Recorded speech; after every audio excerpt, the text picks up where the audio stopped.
तो बीजेपी की बदली रणनीति कर्नाटक में आखिर क्या संकेत दे रही है, इस पर चर्चा करने के लिए हमारे साथ जुड़ रहे हैं प्रशांत जीएस, जो कि बीजेपी के प्रवक्ता हैं। साथ ही रोहन गुप्ता, कांग्रेस के प्रवक्ता, भी कुछ देर में हमारे साथ जुड़ेंगे। लेकिन प्रशांत, सबसे पहले आप ही के पास आएंगे। जो बात गृह मंत्री के मुंह से भी हमने सुनी है, पीएफआई पर बैन की बात हो, मुस्लिम आरक्षण की बात हो, इन मुद्दों के उठाने के पीछे बीजेपी की क्या सोच है? अखिलेश जी, अभी ऐसे देखिए आप, क्या हुआ इधर कर्नाटक में, सिर्फ कर्नाटक में धर्म के आधारित रिजर्वेशन दिया हुआ था मुसलमानों को। मैं साफ साफ बताता हूँ, कैटेगरी 1 4% था, कैटेगरी 2A 15%, कैटेगरी 2B करके बना के 4% सिर्फ मुसलमानों को धर्म के आधार पर रिजर्वेशन दिया हुआ था। 3A 3B में सब ओबीसी आते थे। अब हमारा सरकार ने क्या किया, धर्म के आधारित जो रिजर्वेशन था 4% मुसलमानों को, वो हटाया गया है। उसमें से 2% लिंगायतों को, 2% ओकलिगन को दिया है।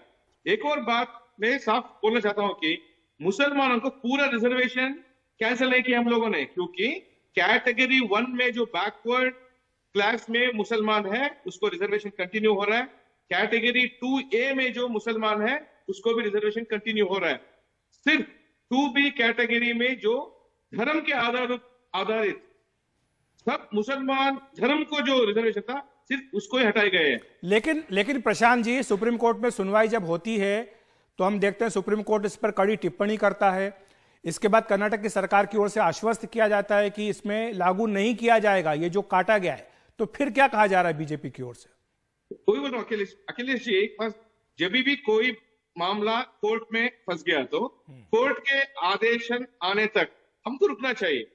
इधर क्या हुआ है, हमारा रिजर्वेशन हटाने के बाद कोई लोग कोर्ट गए, कोर्ट में आर्ग्यूमेंट चल रहा है, इसीलिए हमने मैटर सब जुडिस है। इसीलिए जब तक कोर्ट डिसाइड नहीं करेगी उस टाइम तक ये मामला जो पहला हिसाब था वैसे ही रहेगा करके।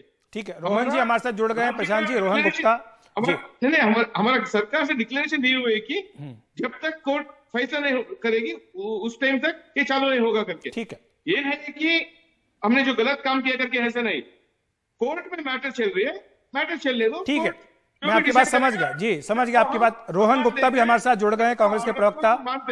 ठीक है प्रशांत जी, आपकी बात आ गई है। रोहन जी, जो बात बीजेपी कह रही है कि लिंगायत पूरे समाज का अपमान किया सिद्धरामैया ने अपने इस बयान से, ये कहते हुए कि लिंगायत मुख्यमंत्री है जो कि भ्रष्टाचार की जड़ है, तो ये इसको पूरे समाज का अपमान बताना और अब रणनीति में बदलाव करते हुए यह कहना कि अगर दोबारा सरकार बनती है तो लिंगायत ही मुख्यमंत्री होगा।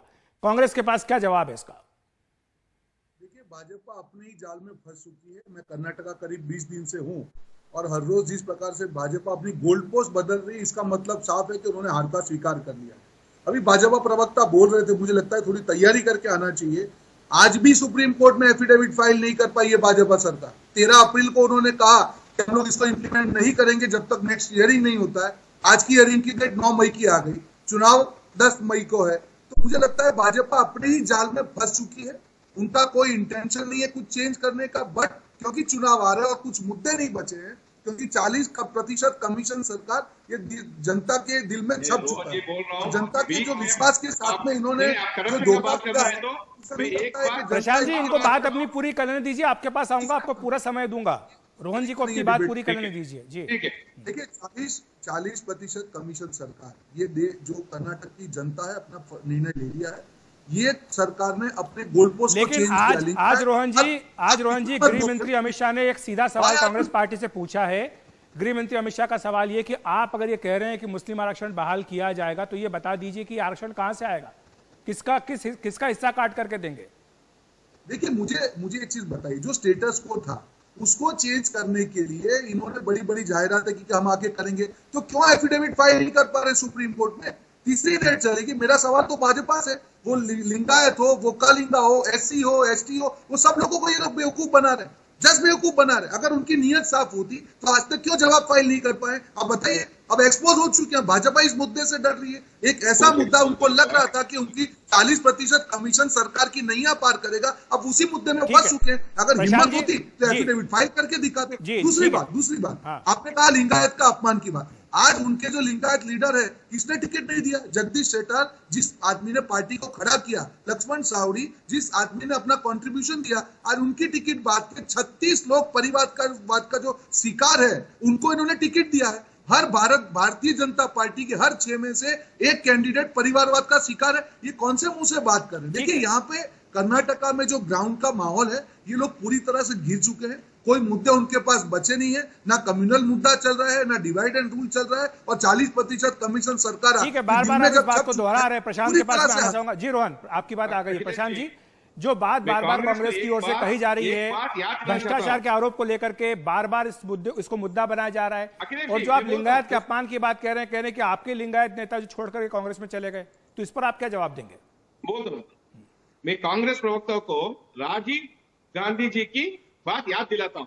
उन्होंने क्या बोला था पार्लियामेंट में? 1 रुपया जो दिल्ली से निकलती है, 15 पैसा आदमियों को पहुंचते हैं, लाभार्थी को पहुंचते करके 85% कमीशन सरकार है उसका, कांग्रेस का। रोहन जी बीच में बात किया, रोहन जी उनको बात पूरी करने दीजिए। रोहन जी, अब आपको समय दिया, प्रशांत जी को भी पूरा समय मिलना चाहिए। जी प्रशांत जी।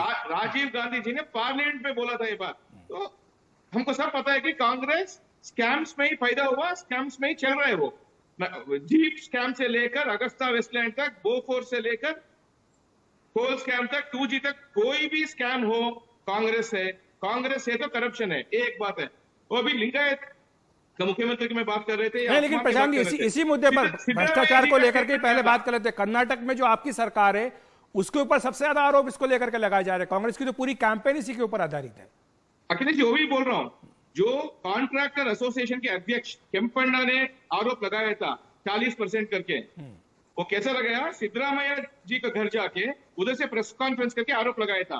उसके बाद हमारा एक मंत्री मुनिरत्ना जी ने उसके ऊपर केस डाला, डिफेमेशन केस। कोर्ट में दाखिलाती समर्पण करो, या उसके बाद क्या हुआ? कोर्ट में एक दिन टाइम भी लिया, केम्पण्णा ने कोई दाखिला नहीं दिखा पाया। उसके बाद केम्पण्णा जी को जुडिशियल कस्टडी में लिया हुआ था, तो डिफेमेशन केस भी डाला हुआ था, जिसके पास कोई प्रूफ नहीं था, सिर्फ आरोप कर रहे हैं। उसके पास 1% का भी प्रूफ नहीं है। एक प्रूफ हमारे पास है कि कांग्रेस का 85% जो चल रहा है राजीव गांधी टाइम से, वो चल रहा है। उसको छुपाने के लिए कांग्रेस लोग ये लेके आ गया 40% करके। ठीक है। दूसरा बात, अभी जो हमारा नेता और छोड़ दिया करके बोल रहे हैं। हाँ, ये कहा जा रहा है कि लिंगायत जो है आपके नेता, आप उनका सम्मान नहीं कर पाए, इसलिए उन्होंने पार्टी छोड़ दी। अखिलेश जी, मैं बोलता हूं उसको, ये समझिएगा, कोई एक आदमी को पार्टी स्पीकर बनाती है, लीडर ऑफ अपोजिशन बनाती है, पार्टी प्रेसिडेंट बनाती है, चीफ मिनिस्टर बनाती है, 6 टाइम एमएलए रह चुके हैं, उसको कहती है अब 30 साल आप ही एंजॉय किए हो पूरा अधिकार, अब कार्यकर्ता को सीट दे दीजिएगा। जगदीश शेट्टर ने मना कर दिया।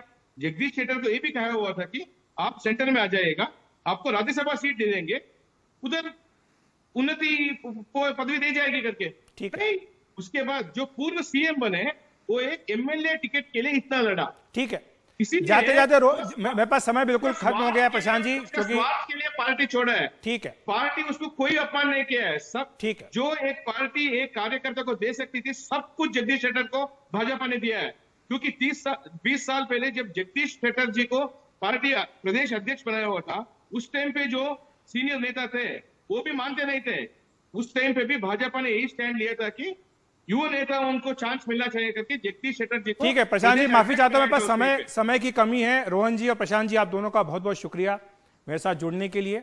और देखना होगा कि जो रणनीति में बदलाव किया है, इसका जमीन पर क्या असर होगा। जाहिर सी बात है कि जब 13 तारीख को परिणाम आएंगे, तब तस्वीर साफ हो जाएगी।